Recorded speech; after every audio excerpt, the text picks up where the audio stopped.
자, 강의 이어서 진행을 하도록 하겠습니다. 지역별, 국가별 ETF 전략에 대해서 이제 간략하게 말씀을 드리겠습니다.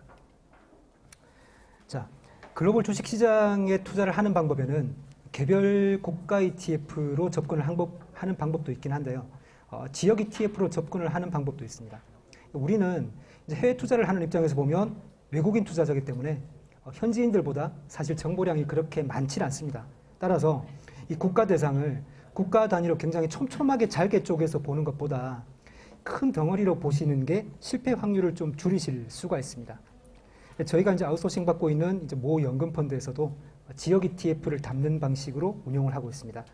여기서 보시는 지역 분류를 보시면 왼쪽에 있는 부분이 글로벌 주식시장을 나타낸 분류고요. 오른쪽이 이머징 시장을 분류를 한 기준입니다. 여기 그 티커들이 다 나와 있는데요. 나중에 보시고 이런 부분, 이렇게 분류를 하는 방법도 있구나. 그리고 이렇게 투자를 하려면 이런 종목들에 투자를 하면 되겠구나. 이렇게 좀 보시면 될 것 같습니다. 자, 여기서 큰 지역 구분 위주로 투자를 하게 되지만은 때로는 각 지역별 대표국들의 상황에 따라서 모멘텀 플레이를 할 때도 있습니다. 저희는 글로벌 증시 내에서 주로 이제 시가총액 1%가 넘는 국가들은 수익률을 별도로 이제 따로 떼서 모니터링을 하고 있습니다. 이제 전체적으로 그 영향을 미치는 영향력들이 크기 때문에요. 그래서 이렇게 보게 되면은 지역별로 어떤 흐름을 보이고 있는지, 그리고 국가별로 디커플링이 뭐 일어나고 있는지 여부, 이런 것들을 체크하기가 되게 쉽습니다. 관심 종목에 이런 방식으로 등록을 해 두시고 보셔도 좋을 것 같고요. 뭐 지역별로 두세 개 국가 정도만 보셔도 충분할 것 같습니다. 네, 특정 지역이나 국가 ETF를 매수하는 사례를 한번 들어보겠습니다. 저희 하우스 같은 경우는 이제 올해 유럽 시장을 좀 긍정적으로 보고 있는 그런 상황입니다. 총 4가지 판단 기준 중에서 첫 번째로 보시게 되면 이번 유럽은 좀 이제 그 정치적인 불확실성이 좀 있긴 하지만 그래도 경제적인 측면에서 보게 되면 이 독일이 주도하는 내수 회복이 계속 지속되면서 좋을 것으로 보고 있고요. 그리고 두 번째로 왼쪽 차트에서 보시는 것처럼 PE 레이쇼, 아까 말씀드렸던 그 PE 레이쇼의 볼린저 밴드 수준이 마이너스 2 시그마, 저 제일 하단에 위치하고 있어서 증시가 저평가되어 있다라고 볼 수가 있겠습니다. 그리고 세 번째로 오른쪽 차트에서 보시는 것처럼 세계 각국 증시의 PE 레이쇼와 비교를 해봤을 때도 유럽 증시가 그렇게 비싼 수준은 아니다. 마지막으로 저희가 모니터링하고 있는 기술적 지표, 거기에서 매매 신호가 매수로 나왔기 때문에 이걸 종합한 결과 유럽 ETF인 IEV를 매수하고 있는 상태가 되겠습니다. 네, 두 번째 사례를 이제 말씀을 드릴게요. 그 2015년 당시에 그 지역별 차별화 나타났을 때를 기억하실 겁니다. 이때 사용을 했었던 실제 투자 전략인데요. 당시에 보시게 되면 미국은 경제 상황이 그다지 좋지 않았어요. 좋지 않았고 신흥국은 원자재 가격이 좋지 않았다고 제가 말씀드렸나요? 미국 경제 상황이 되게 좋았어요. 좋았고 신흥국은 원자재 가격이 하락하면서 경기 둔화, 거기다가 미국이 금리 인상을 한다는 것 때문에 신흥국에서 자금이 빠져나가는 그런 리스크들이 좀 계속 됐었습니다. 그래서 미국은 계속 좋고 신흥국은 안 좋을 거다. 이런 생각들이 있었기 때문에 미국은 매수, 신흥국은 숏 포지션 이렇게 저희가 취했었어요. 그래서 이걸 ETF로 보시게 되면 그리고 이건 또 말씀드려야 될 게 수익률 변동성을 좀 줄이기 위해서 투자 자금의 70%는 채권으로 들고 갔었습니다. 이거는 채권 부분은 뭐 ETF로 매수를 하셔도 될 것 같고요. 그래서 ETF 같은 경우는 미국 시장 상승에 투자하는 2배 레버리지인 SSO에 투자를 했고요. 그리고 이제 신흥국 하락에 베팅을 하는 2배 인버스 ETF인 EEV에 투자를 했었습니다. 이 ETF 간의 투자 비중은 이 국면에 따라서 조금씩 저희가 조절을 하긴 했었는데 전체적인 투자 아이디어의 틀을 크게 벗어나지는 않았습니다. 그래서 이거를 실제 투자한 결과를 보시게 되면 저희가 2015년 동안 10개월 정도 투자를 했었어요. 근데 이제 총 4% 수익으로 마감을 했었습니다. 지금은 물론 이때와는 상황이 달라져서 그동안 많이 올랐던 미국보다는 신흥국 증시의 상승 강도를 조금 더 좋게 보고 있는 상황이 되겠습니다. 하지만 미국이 경제도 아직까지는 계속 좋고 그리고 이제 기업이익도 계속 좋은데 미국을 매도 포지션으로 갖고 가는 건 좀 부담스러우니까 이머징 ETF를 매수하시는 전략도 굉장히 유효할 것 같습니다. 그래서 상승 강도를 좀 더 세게 보시는 분들은 오른쪽 아래에 나와 있는 보시는 것처럼 그 레버리지 ETF들을 매수하시는 것도 방법이 되겠습니다. 배수별로 ETF가 나와 있는데요. 이 맨 밑에 오타입니다. 이게 플러스 3배인데 1배로 제가 잘못 썼어요.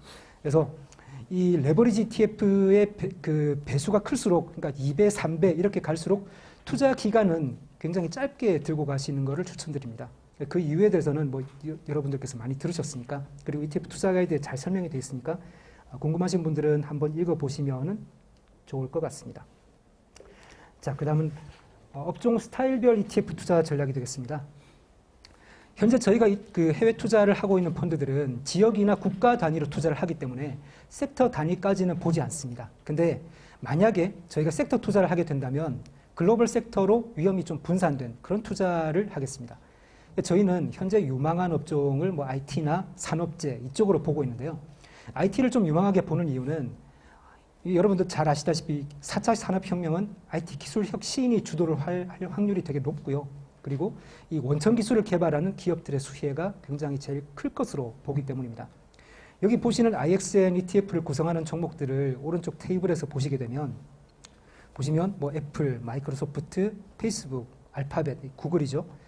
삼성전자, 텐센트 등 웬만한 IT 원천 기술 개발 기업들은 다 있습니다. 다들 기억하시겠지만 이 99년 IT 버블 당시에 퀄컴이라는 종목이 1년 만에 12배가 올랐습니다. 지금은 다들 그 스마트폰을 다 갖고 계신데 이 2G폰 시절을 떠올려 보시면은 핸드폰 뒤쪽에 퀄컴 스티커가 다 하나씩 이제 붙어 있었죠. 여기 보시는 기업들도 IT 원천 기술들을 가지고 스마트폰이든 소셜미디어든 우리 생활 속에서 혁신을 계속 거듭하고 있는 그런 기업들이 되겠습니다. 그리고 이제 산업재 같은 경우는 건설이나 운송, 국방, 뭐 우주항공 이런 것들이 포함되어 있는데요. 일단 미국과 중국의 인프라 사업들도 이제 뭐 수혜를 기대를 할 수 있고요. 뭐 누차 말씀드렸던 것처럼 이제 트럼프가 굉장히 강한 미국을 강조하면서 방위 산업도 꾸준하게 주목받을 예정입니다. 이 산업재 ETF 안에 들어있는 종목들이 뭐 GE, 그 3M, 뭐 지멘스, 보잉, 로키드 마틴 뭐 이런 종목들이 들어가 있기 때문에 그런 측면에서 수혜가 기대가 된다고 하시면 이런 ETF들에 투자를 하셔도 될 것 같습니다. 스타일 투자 전략으로 넘어가겠습니다. 스타일은 아시다시피 뭐 성장, 가치, 배당 이런 투자 유형이라고 말씀드릴 수가 있겠는데요. 이 유형이 많습니다. 근데 저희가 실제로 사용하는 전략 중에 하나를 말씀을 드릴게요. 미국 경제가 계속 좋을 것으로 보고 미국 증시에 중장기 투자를 하려고 하는 경우를 예로 들어보겠습니다. 섹터 투자는 변동성이 좀 많이 클 것 같다라고 생각이 드시고, 그리고 그렇지만 미국 시장을 꾸준하게 이길 수 있는 전략이 뭘까라는 전략을 찾으신다면 이걸 보시면 되겠습니다. 하나의 사례로 봐주시면 될 것 같아요. 이게 이제 절대적이라는 어떤 그런 부분은 없지만 한번 참고를 해보셔도 될 것 같습니다. 여기 보시는 이 세 가지 ETF를 동일 비중으로 섞는 겁니다.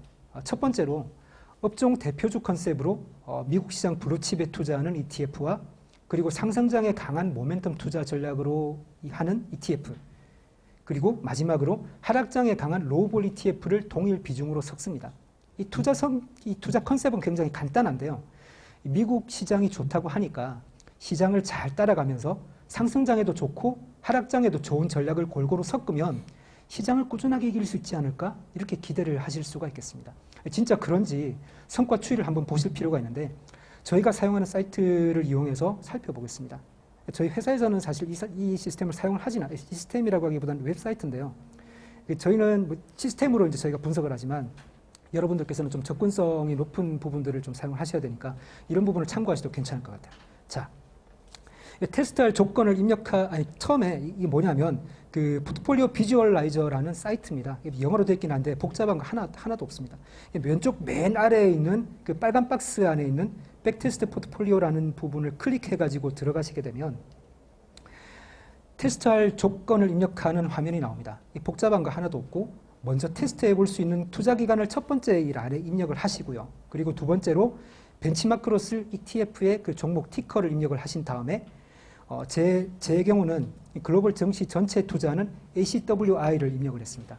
그리고 투자할 ETF 3개의 티커랑 투자 비중을 3번에 입력을 하시면 끝입니다.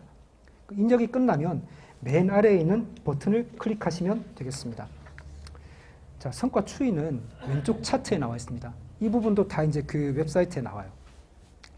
보시면 그 미국 시장이 오를 때 잘 따라가고 시장이 하락할 때 방어를 잘 해서 이 3년 반 동안의 투자 기간 중에 그 글로벌 주식 시장인 ACWI보다 20% 이상 높은 수익률을 기록했습니다. 다음 페이지 보시면은 이 투자 비중이라든가 좋을 때 나쁠 때 성과 분석의 결과가 나와 있는데 모두 뭐 양호한 이 모습들을 보여주고 있습니다. 나중에 돌아가셔서 다른 ETF들 가지고도 한번 테스트를 해보시면 좋겠습니다. 자, 다음으로 원자재 ETF입니다. 원자재라고 하면은 이 세 개만 생각을 하시면 될 것 같은데요. 에너지, 농산물, 금속, 이 딱 세 가지만 기억하시면 됩니다. 그리고 거래 수단은 세 가지로 나눌 수가 있습니다. 첫 번째로 보관 비용이 포함된 선물 계약, 그리고 두 번째로 이 선물 계약을 담는 ETF, 그리고 마지막으로 현물에 투자하는 ETF가 있습니다. 일반 투자자분들께서는 주로 2번이나 3번을 이용하십니다. 근데 2번의 경우에는 이 상황에 따라서 ETF가 추종하는 기초지수를 잘 못 따라가는 경우가 발생합니다. 따라서 좀 주의해서 보실 필요가 있는데요. 이 원자재 ETF가 2번 유형인지 3번 유형인지 알아볼 수 있는 방법은 이 ETF 가이드북, 우리 그 학음투에서 나온 ETF 가이드북에서 나온 운용 방식을 보시면 되는데 대부분이 2번 파생상품을 활용한 방식이 되겠습니다. 그 2번과 3번의 차이를 이 차트에서 직접적으로 보실 수가 있습니다. 왼쪽 차트는 WTI 유가인데요. 아까 말씀드렸던 사례랑 이어진다고 보시면 될 것 같아요. 2016년 초까지 유가가 하락하다가 반등하면서 유가가 이제 굉장히 많이 올랐죠. 근데 ETF는 못 따라갔어요. 아시다시피 이게 아까 말씀드렸던 롤오버 비용 때문입니다. 그 ETF에 편입하는 WTI의 그 선물의 만기는 매월마다 있지 않습니까? 근데 돌아올 때마다 이게 얼마의 비용이 발생하냐면 거의 2% 내외의 비용이 발생합니다. 1년이면은 24%예요. 근데 이게 1배짜리 말고 3배짜리 레버리지 ETF 같은 경우는 1년에 비용이 70%가 들어갑니다. 그래서 이런 부분이 굉장히 무시할 수가 없고요. 오른쪽 차트는 금입니다. 금은 ETF가 현물에 직접적으로 투자를 해요. 하기 때문에 가격 괴리가 없습니다. 그래서 사실 투자 기회 같은 경우는 유가가 엄청나게 100불에서 30불처럼 빠졌을 때 그럴 때 투자 기회가 딱 나오는 건데 이 유가 상승 이제 저 타이밍에 들어가실 때 유가 상승분을 일정 부분 포기하실 수가 있다고 하면 그 WTI 추종 ETF를 매수하시거나 아니면은 방법이 한 가지 더 있습니다. 원자재 기업 ETF를 사시는 방법인데요. 이 원자재 기업은 원자재의 기업 이익이 연동되기 때문에 주가가 비슷하게 움직입니다. 그리고 롤오버 비용이 없어요. 비용이 없기 때문에 원자재 직접 투자보다 유리합니다. 비용이 없다는 게 굉장히 큰 부분이라는 건 아까 이제 보셨다시피 이제 그런 부분에서 아실 수가 있을 텐데요. 일단 종목은 4개 정도를 말씀드릴 수가 있을 겁니다. 첫 번째로 이제 에너지 기업 ETF인 XLE, 그리고 농기업 ETF인 MOO, 그리고 금과 산업재 ETF가 있습니다. 이 기업들로 구성한 이 그 포트폴리오 성과가 오른쪽 차트에 나와 있는 그 파란색 선이 되겠습니다. 원자재 지수를 나타내고 있는 노란색 선보다 훨씬 성과가 좋습니다. 단 이게 주의하실 부분은 뭐냐면 원자재 기업들이 개별 기업 이슈가 있거나 원자재가 단기간에 급반등할 경우에는 따라가지 못하는 리스크가 있습니다. 사실 이런 노력을 하시면서까지 원자재에 대한 관심을 꾸준하게 좀 가지실 필요가 있는 부분은 뭐냐면 이 원자재 가격을 움직이는 요인들, 예를 들면 뭐 기후라든가 기후가 안 좋아서 뭐 작황이 안 좋아가지고 농산물 가격이 뭐 크게 올랐다, 뭐 이런 것들, 그런 것들을 굉장히 큰 사이클로 해서 움직입니다. 그 슈퍼 사이클 많이 들어보셨죠? 그래서 한번 시장이 움직이면 굉장히 크게 움직이고요. 사람들의 관심을 굉장히 많이 받습니다. 그래서 신문에 계속 나지 않습니까? 그래서 이런 기회가 왔을 때 이게 이런 부분에 관심을 안 가지시게 되면 상대적으로 소외를 받아요. 그래서 굉장히 좀 불리한 부분이 있기 때문에 이게 소외되지 않기 위해서라도 관심 종목에 넣고 꾸준하게 보실 필요가 있다라는 부분을 말씀드리고 싶습니다. 자, 다음은 이제 ETF를 이용한 자산 배분 전략입니다. 이 자산 배분 전략은 복잡한데요. 간단하게 말씀드릴게요. 주요 자산 10개를 선정을 해서 최근 10년 동안 각 연도별 수익률 높은 순서대로 쫙 세워봤습니다. 그랬더니 자, 이건 뭐 복잡한 빨간색, 파란색 그 화살색 선이 나와 있듯이 작년에 1등했던 자산은 올해 꼴찌하는 경향을 보이는 반면에 자산 배분은 꾸준하게 안정적인 수익률을 내더라는 거죠. 그래서 중장기 투자 관점에서 보셔야 할 전략이다라고 말씀드릴 수가 있겠습니다. 지금까지 자산 배분의 전통적인 형태는 금리 사이클에 따라서 주식과 채권 간의 상대 비중을 조절하는 전략이 거의 주류였다고 보시면 될 것 같아요. 이 전략은 채권과 주식이 아까 말씀드렸던 대로 반대로 움직인다라는 전제를 깔고 있습니다. 근데 슬라이드 초반에 보여드렸던 펀드 플로우를 한번 떠올려 보시면은 말이 꼬이네요. 죄송합니다. 최근에는 주식과 채권이 동반 강세를 보이고 있어요. 이런 상황에서는 조금 다르게 접근할 필요가 있습니다. 모멘텀 투자를 해보는 거예요. 모멘텀 투자가 뭐냐? 모멘텀 전략은 과거에 오르고 있었던 자산은 그 추세를 유지하는 경향이 있다. 즉 시쳇말로 탄력받으면 계속 간다라는 겁니다. 그래서 이런 사실을 기본 원리로 하고 있는 전략이 되겠습니다. 이 모멘텀 전략에서는 세 가지 자산을 다룹니다. 미국 주식, 미국을 제외한 글로벌 주식, 그리고 채권. 이 세 가지입니다. 굉장히 심플하죠. 자, 아직 여기 아닙니다. 모멘텀에는 두 가지가 있습니다. 상대 모멘텀과 절대 모멘텀. 상대 모멘텀은 뭐냐면 주식끼리 최근 1년의 수익률을 비교를 해갖고 수익률이 더 좋았던 주식을 더 갈 거라고 보고 들고 가는 컨셉이 되겠고요. 그리고 절대 모멘텀은 주식과 채권 간의 최근 1년의 수익률을 비교를 해서 더 좋았던 자산을 선택하는 그런 방법이 되겠습니다. 그림으로 설명을 드려볼게요. 자, 의사결정 시작점은 매월 녹색 네모에서 출발하게 됩니다. 먼저 주식끼리 비교를 한번 해볼게요. 미국 주식과 미국 이외 주식 중에서 최근 1년의 수익률이 어떤 게 더 높은지 비교합니다. 미국 주식이 높다고 하면 두 번째 단계인 한 칸 이제 오른쪽으로 가서 그러면 미국 주식이 미국 채권 수익률보다 높은가? 그 여부를 체크하고 그것도 높다. 그러면 미국 주식의 매수를 유지하거나 매수를 하면 돼요. 이 컨셉이 뭐냐면 주식을 들고 있으려면 최소한 채권 수익률보다 높아야 되는 게 아니냐. 그 컨셉이 매우 합리적이라고 볼 수가 있겠습니다. 처음에 미국 주식이 미국 이외의 주식 지역보다 높은, 다시 이제 앞으로 돌아오셔가고요. 미국 주식이 미국 이외의 지역 주식보다 높은데 미국 채권보다는 안 높은 경우는 채권으로 들고 가게 되고요. 그리고 미국 이외 지역 주식이 미국 주식보다 높으면서 채권 수익률보다 높다. 그러면 미국 이외 주식을 매수 아니면은 채권. 굉장히 심플합니다.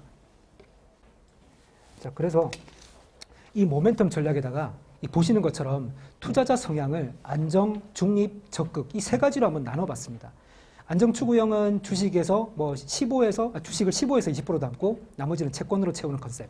그리고 중립 추구형은 주식 한도를 50에서 60%, 그리고 적극은 주식 한도를 75에서 80으로 설정하고 성과를 한번 테스트를 해봤습니다. 2016년 말 기준으로 그려본 6년간의 성과는 각 유형별로 보시는 바와 같고요. 그리고 최근 1년 성과를 따로 반란해서 봤더니 원화 기준으로 계산을 했을 때 안정 추구형은 7%, 그리고 중립 추구형은 9%, 적극 추구형은 10% 정도 수익률이 났습니다. 안정성의 지표도 상당히 높은 수준을 기록했습니다. 이 전략은 요즘 미국에서 굉장히 좀 큰 인기를 끌고 있습니다. 그리고 이제 국내에서도 이 전략에 관심을 가지시는 분들이 많아져 갖고 인터넷에 공유된 차트를 한번 들고 와봤습니다. 이 모멘텀 전략이 안 먹히는 장세에서는 강제로 채권만 들고 있게끔 해서 전략을 수정을 했더니 이 맨 위에 보시는 초록색 선 바로 아래에 있는 밝은 하늘색 선처럼 성과가 개선이 되더라는 거죠. 굉장히 꾸준한 성과를 보이고 있습니다. 물론 저기가 굉장히 오랜 기간, 장기간에 걸친 기간 동안에 그렸기 때문에 등락이 없는 것처럼 보이긴 하지만 물론 이제 그 데일리 성과를 보게 되면 좀 약간 등락은 있겠죠. 하지만 장기적인 측면에서 꾸준한 성과를 낸다는 부분은 굉장히 매력적으로 다가오는 부분이 될 수가 있습니다. 그래서 이 순서도를 이용해서 아까 말씀드렸던 전략의 기본적인 컨셉이 굉장히 직관적이고 그리고 합리적인 데다가 쉽게 따라할 수 있기 때문에 한번 시도를 해보시면 좋을 것 같습니다. 자, 다음은 ETF를 이용한 이제 변동성 전략이 되겠습니다. 변동성 관련해서는 지난주 강의에서 이미 들으셨던 걸로 알고 있습니다. 그래서 기본 개념은 제가 스킵을 하고 전략 위주로 말씀을 드려볼게요. 이 차트 다 보셨죠? 자, 변동성에 투자하는 ETF는 몇 가지가 있습니다. 대표적인 ETF 두 가지만 말씀을 드릴게요. 지난번에 들으셨던 것도 있고 안 들으신 것도 있어요. VIXY가 있고 SVXY가 있습니다. 저희는 이 두 개를 대표적인 걸로 보고 있는데 빅스는 이 변동성 상승에 베팅하고 SVXY는 변동성 하락에 베팅합니다. 그 빅스는 주식시장이 하락하면서 변동성이 확 튈 때만 좋고요. 근데 평상시는 별로예요. 왜냐하면 롤오버 비용도 있는 데다가 롤오버 비용이 무서운 건 아까 원자재에서 보셨죠. 이제 그런 데다가 왼쪽 차트에서 보시는 것처럼 시간이 갈수록 가격이 계속 하락합니다. 이 마치 옵션의 시간같이 감소 개념이랑 똑같은 개념, 거의 비슷한 부분이에요.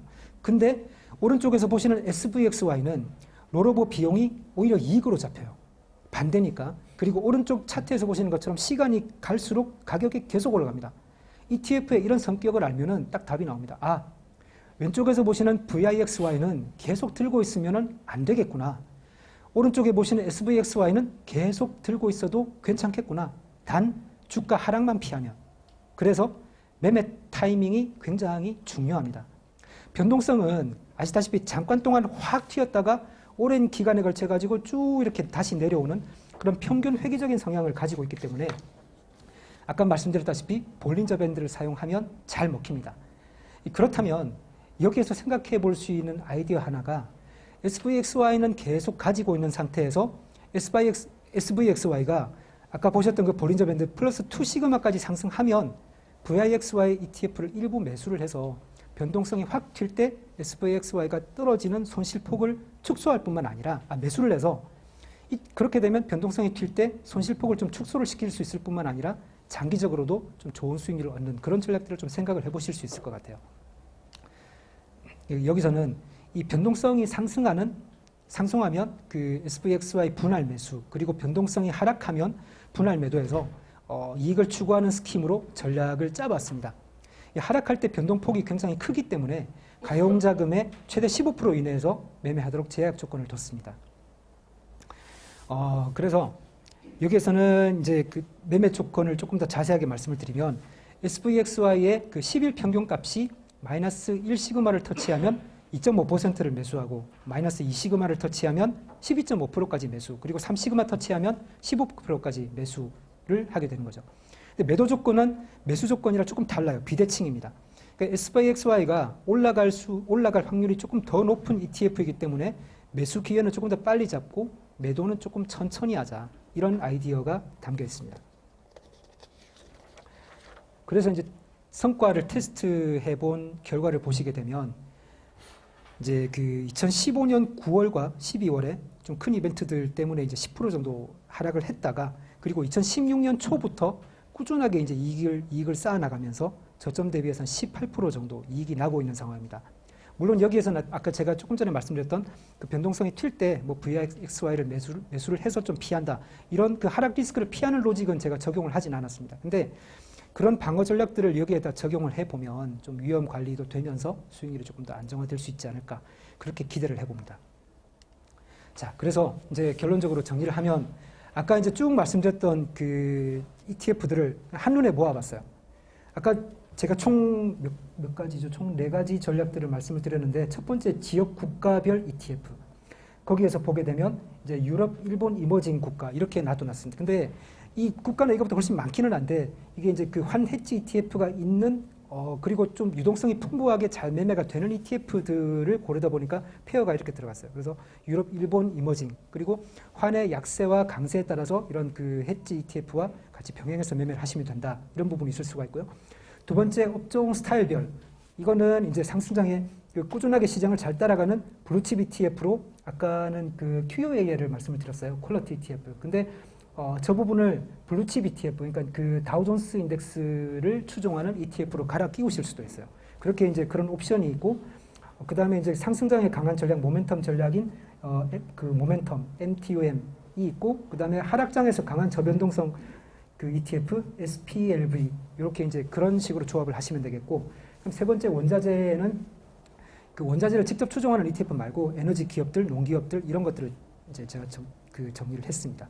그리고 이제 마지막으로 자산 배분에서는 이제 그 아까 말씀드렸던 미국 이외의 세계 주식 그리고 미국 채권 이 세 개의 페어를 가지고 계속 이제 그 스위칭을 하시는 그런 부분들을 생각을 해보실 수가 있고 그리고 미국 채권뿐만 아니라 이머징 채권까지 확대를 하고 싶다. 그럴 경우는 또 이제 이머징 채권까지 같이 이렇게 그 스위칭하실 수 있는 그런 부분도 좀 생각을 해볼 수가 있겠습니다.